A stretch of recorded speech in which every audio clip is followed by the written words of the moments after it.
Here we go, heading for a straight rematch of the last time around. Two very different candidates, though, and all eyes were on Joe Biden this week. An extraordinary State of the Union speech where he just blasted Donald Trump for the entire performance.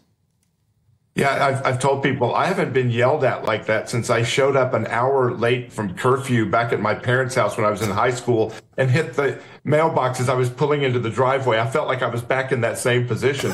It was interesting. He was showing fiery. He was showing passion. And people may have gone from wondering about his cognitive skills to whether his temperament fits being president. But then he was out on the campaign trail again today, and it was the same sort of bumbling Joe saying things that were, incoherent. So I think they were able to kind of rev him up for one night, but now he's back to the same old Joe. Yeah, his performance was extraordinary, actually, because he looked more lively than he has done in the last few months. But Trump has already answered back, hasn't he? He's made fun of him with various videos that have been gone through some sort of a weird app. It's going to be quite a venomous fight this time, isn't it? Yeah, and I think even more bitter and brutal than we've probably ever seen in American politics.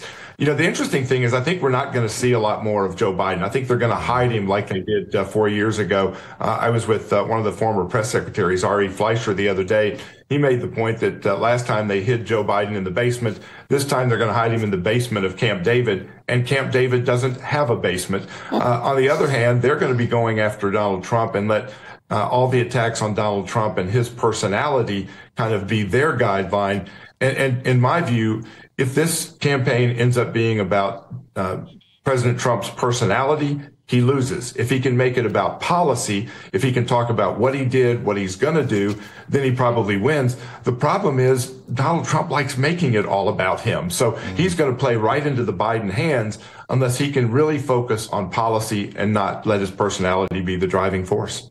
And Steve, Joe Biden talked a lot about Trump. He talked about Gaza. He talked about Ukraine. He talked about trans issues. But he didn't talk about the big issue which seems to be dividing America right now, and that is the porous border to the south. How big a deal is immigration going to be in this election? And clearly you would think of the two candidates, Donald Trump is going to be the stronger of the two. I think it will be the defining issue of the campaign. And when he did talk about the border, was kind of forced to talk about the young woman in Georgia who was murdered by an illegal alien, he not only offended the left by calling him an illegal, but then mispronounced her name and called her Lincoln Riley instead of Laken Riley. So, he really kind of heard it on both fronts. The reason immigration and the porous borders are so important is I think it covers a lot of issues. It covers community safety and crime. It covers the burden on our healthcare system when you've got 12, 15 million illegals that are pouring into our hospitals. It cuts into the economy issue of whether or not they're taking jobs away from Americans. It's a national security issue when we know that terrorists and spies are coming across the border. So while immigration is an issue people can see very clearly when you see people flooding across the border, it hits on so many other issues. And really, this issue is almost baked in at this point. Biden can't really do anything to turn the tide unless he did executive orders reversing everything he reversed the first day he was in office. And his left won't let him do that. So I don't think he can change that. And I think inflation is baked in, sort of like you're seeing in Britain as well. The economic situation is baked in at this point, and there's really not anything Rishi Sunak can do to change it before it gets to an election, whether it's spring or whether it's fall. At some point, the issues are baked in, and candidates really can't do anything to change the tone.